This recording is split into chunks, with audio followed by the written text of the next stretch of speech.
कभी कभी होती है। मैं बुद्ध की मजबूरी सोच के परेशान होता हूँ कई बार, और फिर मैं सोचता हूँ कि काश ये शोधरा जैसा व्यक्तित्व तो सबका होता। बुद्ध की रियल कहानी क्या है शायद किसी को नहीं पता। मैं जिस कहानी की बात कर रहा हूँ, मैथिली शरण गुप्त नाम के एक बड़े प्रसिद्ध कवि ने यशोधरा नाम की पुस्तक में वो कहानी लिखी है, भूमिका में जिक्र किया। बुद्ध बचपन से ही थोड़े से वैरागी किस्म के व्यक्ति थे। उनकी कुंडली देख के एक ज्योतिषी ने बताया भी था। माता पिता बहुत परेशान थे। शुद्धोदन उनके पिता का नाम था। माता पिता ने बहुत कोशिश की कि इस बच्चे का मन विरक्त ना हो। अच्छा महल बनवाया, सारी सुविधाएं दी। जैसे ही बुद्ध थोड़े से किशोरावस्था में आए, उस समय की दुनिया की सबसे खूबसूरत महिला से, लड़की से, यशोधरा से उससे शादी करवा। यशोधरा के पिता ने काफी एग्जाम लिए बुद्ध जी के, वो सारे एग्जाम में पास हुए, तब जाके शादी हुई। ऐसे नहीं हुई, शादी हुई। तो बुद्ध भी ठीक था, रमे रहे उस जीवन में। बेटा हुआ उनका राहुल। अब बुद्ध की विरक्ति का भाव बढ़ता जा रहा था। 29 साल की उम्र के आसपास ऐसा हुआ कि उन्होंने एक मृत व्यक्ति को देख लिया, एक बूढ़े को देखा, एक भिखारी को देखा, एक बीमार को देखा।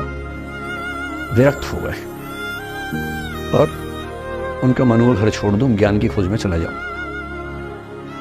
अब ज्ञान की खोज में जाए, उनको पता है कि भाई मेरी पत्नी भी है, मेरा बेटा भी है, राज्य भी है, कैसे छोड़ दूं? छोड़ना जरूरी है। अंदर की आवाज है कि छोड़ो, तुम इस चीज के नहीं बने हो, तुम्हारा स्वधर्म कुछ और है। बाहर की जिम्मेदारी है कि छोड़ नहीं सकते। मैं अनुमान करता हूं कि बुद्ध ने शायद अपने पिताजी से कहा हो कभी कि पिताजी मैं बहुत परेशान हूं, छोड़ना चाहता हूं। तो पिता ने समझा बुझा के मना किया होगा कि बेटा शोभा नहीं देता, ऐसा मत करो। हो सकता है पत्नी से भी बात की हो। पत्नी ने भी कहा हो कि ये क्या बात हुई, हम सबका जीवन तुम पे टिका है, बच्चा अभी बिस्तर से भी नहीं उतरा है, अभी तो चलना भी नहीं शुरू किया है, तुम ऐसी बात कर रहे हो। इसका जिक्र नहीं मिलता इतिहास में कि ये बात हुई कि नहीं हुई।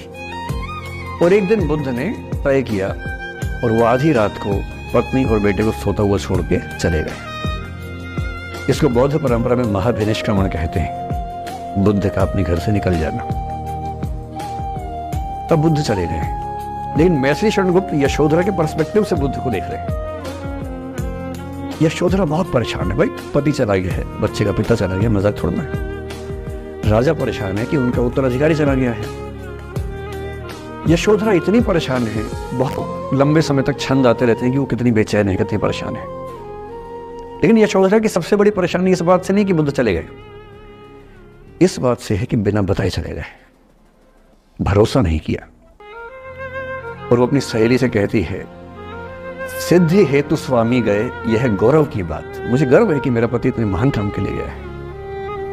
सिद्धि हेतु स्वामी गए, यह गौरव की बात, पर चोरी चोरी गए, यही बड़ा व्याघात। सखी सखी वो मुझसे कहकर जाते, कह तो क्या वो मुझको अपनी पथ बाधा ही पाते। क्या मैं रास्ता रोकती हूं उनका? उसके मन में ये मलाल है कि बिना बताए चले गए। वो इस भाव को लेट गो नहीं कर पा रही, परेशान है। फिर बुद्ध को ज्ञान मिला। 6 साल की तपस्या के बाद बोधगया में बोधि वृक्ष के नीचे ज्ञान मिला। बात फैल गई। जो 5 शिष्य बुद्ध को छोड़ के भाग गए थे उनके बुरे वक्त में, उन्हीं 5 को बुद्ध ने सबसे पहले ज्ञान दिया सारनाथ में, जिसको धर्म चक्रवर्तन कहते हैं। बुद्ध की ख्याति बढ़ने लगी। शुद्धोदन ने बुद्ध के पास, अपने बेटे के पास कई लोगों को भेजा ये कहने के लिए कि भाई यहां भी तो आओ, हमसे भी तो मिलो। बुद्ध का ऐसा प्रताप था कि जो उनके पास जाता वो बुद्धम शरणम गच्छामि हो जाता, वापस ही नहीं आता। तो फिर शुद्धोदन ने बुद्ध के बचपन के एक दोस्त को ये कह के भेजा, भैया मैं जानता हूं तुम वापस नहीं आओगे, पर प्रभावित होने से पहले बोल देना कि पापा याद कर रहे थे। तो वो गया, उससे वायदा निभाया, हो तो गया, बुद्ध के संग में दीक्षित हो गया, पर वायदा निभा दिया। तो बुद्ध ने कहा जरूर जाऊंगा, पिताजी के आगे तो जाऊंगा ही जाऊंगा। बुद्ध पहुंचे अपने कपिल वस्तु, जो अपना इलाका था, वहां पहुंचे। पूरे कपिल वस्तु में, नेपाल सिद्धार्थ नगर से नेपाल जाएंगे तो नेपाल बॉर्डर पे कपिल वस्तु है। मैं देखने गया था वो जगह जहां बुद्ध पैदा हुए थे, बड़ा सुंदर स्थान है, आप भी जाके देखेंगे अभी। तो बुद्ध पहुंचे रात को, एक धर्मशाला में रुके। अब वहां हल्ला मच गया कि राजा का बेटा धर्मशाला में। बुद्ध ने कहा भाई मैं देखो राजा का बेटा बन के नहीं आया हूं, मैं बुद्ध बन के आया हूं। सुबह उठ के भिक्षा मांगने लग गए उस इलाके में, अपने ही पिता के राज्य में।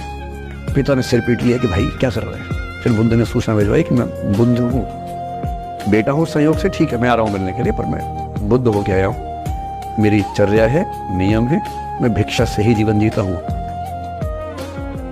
ठीक है, पिताजी ने कहा चल कोई बात नहीं। फिर बुद्ध गए पिता से मिलने, पिता से मिले, सबसे मिले, भारी सभा में, लेकिन यशोधरा नहीं आई मिलने के लिए, लेट गो नहीं कर पा रही थी। उसके मन में दर्द था, छुप के क्यों गया, बता के जाता। बुद्ध ने पूछा पिता से कि यशोधरा कहाँ है, तो बोले कि वो कह रही है कि अगर बुद्ध मिलना चाहेंगे तो खुद ही मिलने आएंगे मुझसे, मैं क्यों जाऊंगी भाई, आत्मसम्मान भी तो कोई चीज है, मैं क्यों मिलने जाऊंगी। तो बुद्ध मिलने गए। सोचिए कमरे में यशोधरा बैठी है, राहुल साथ में। अब राहुल थोड़ा सा बड़ा हो गया है, 6-7 साल का है। बुद्ध गए हैं। अब आपके मन में आ रहा है कि बुद्ध वहां जाके बोलेंगे सॉरी मैंने गलत किया, I hurt you, I really feel sorry.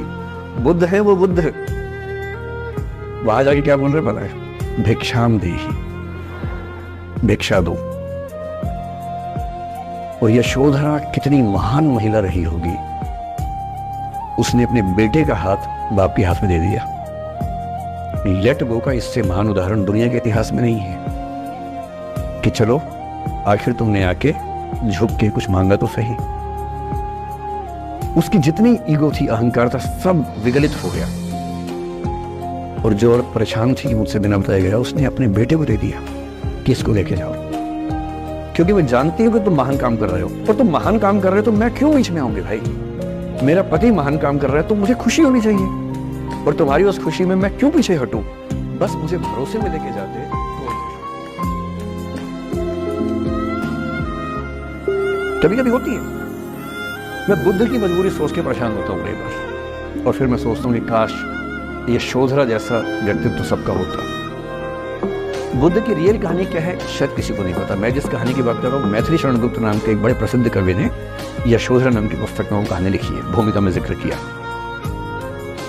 Buddha बचपन से ही थोड़े से वैरागी किस्म के व्यक्ति थे। उनकी कुंडली देख के एक ज्योतिषी ने बताया भी था। माता पिता बहुत परेशान थे, शुद्धोदन उनके पिता का नाम था।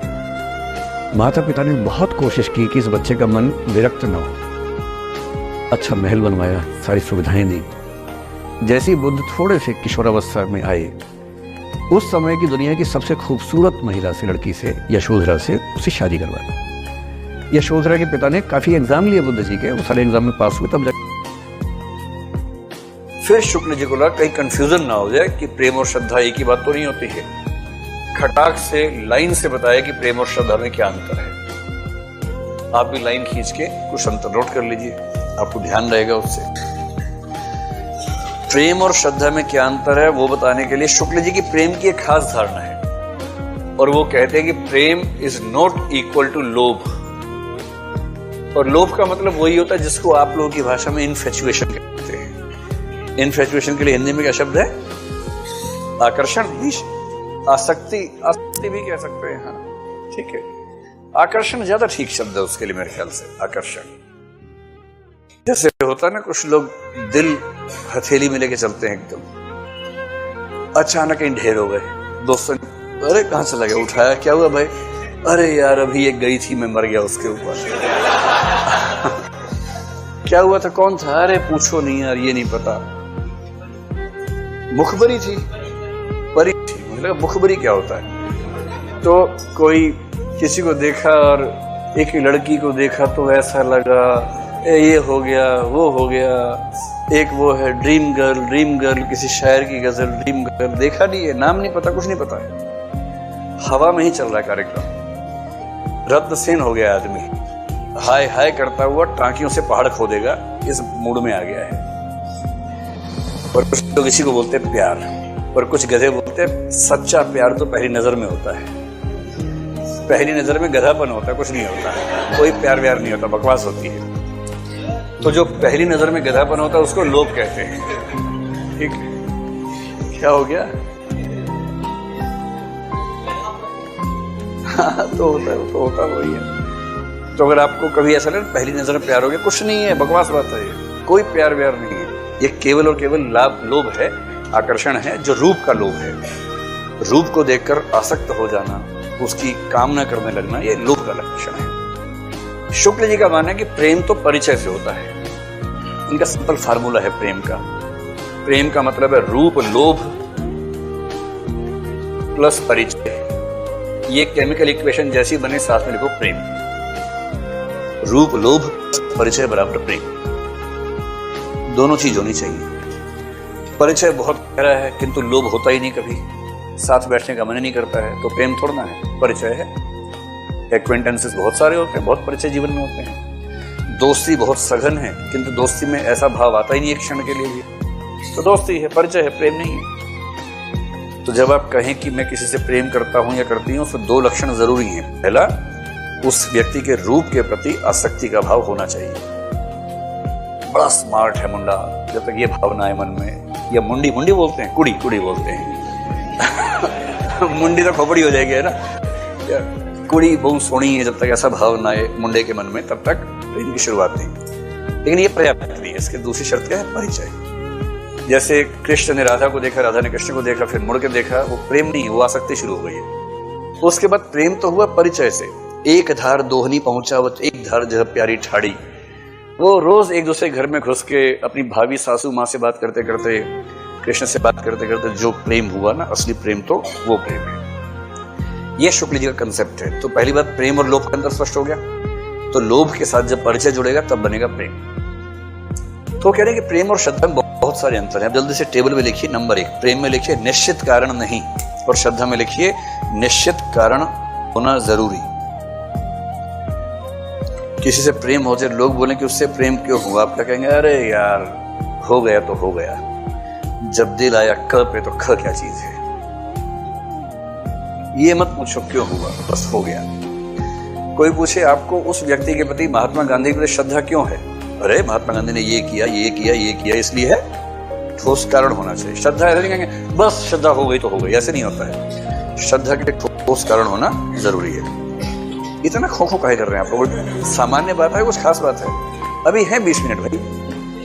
कई बच्चे अलार्म की तरह इस्तेमाल करते हैं, टाइम हो गया क्लास खत्म होने का, छोड़ ही नहीं रहा, खो खो, तो उससे मैं समझ जाता हूँ टाइम हो गया, अभी तो है टाइम। दूसरा, प्रेम, प्रेम में लिखो व्यक्ति से कर्म, और श्रद्धा में लिखो कर्म से व्यक्ति।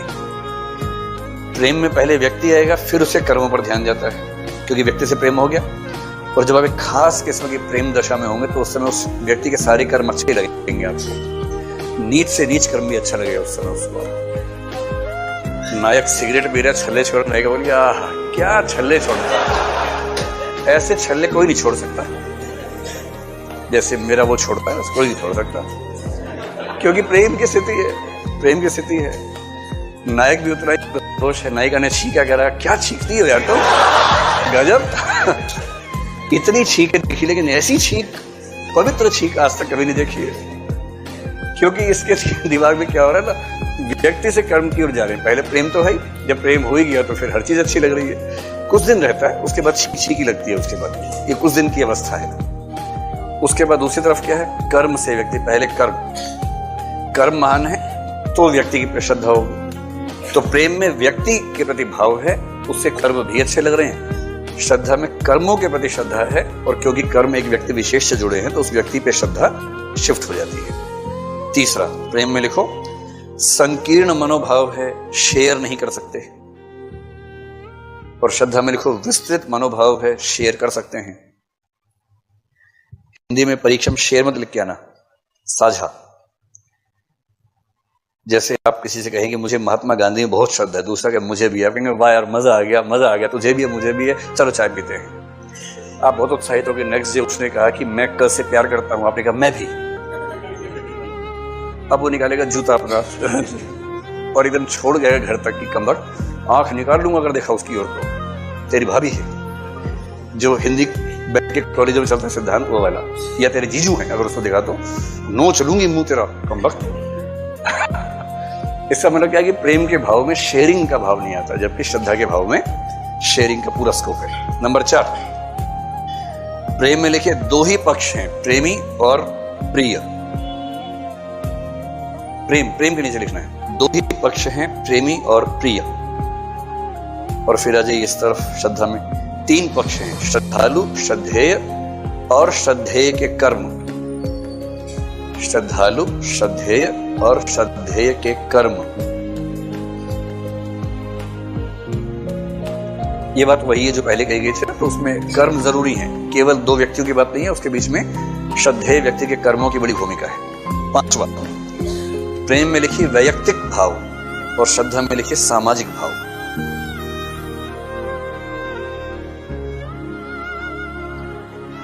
यानी प्रेम एक व्यक्तिगत भाव है, दो लोग प्रेम करते समाज से मतलब उनको नहीं है, इन जब आप श्रद्धा किसी भी रखते हैं तो उसके पीछे आमतौर पर उस व्यक्ति ने समाज के लिए कुछ किया, ये भाव काम कर रहा होता है, तो सामाजिकता उस भाव में निहित है। छठा, प्रेम में लिखिए अधिकार की इच्छा होती है, श्रद्धा में लिखिए नहीं होती।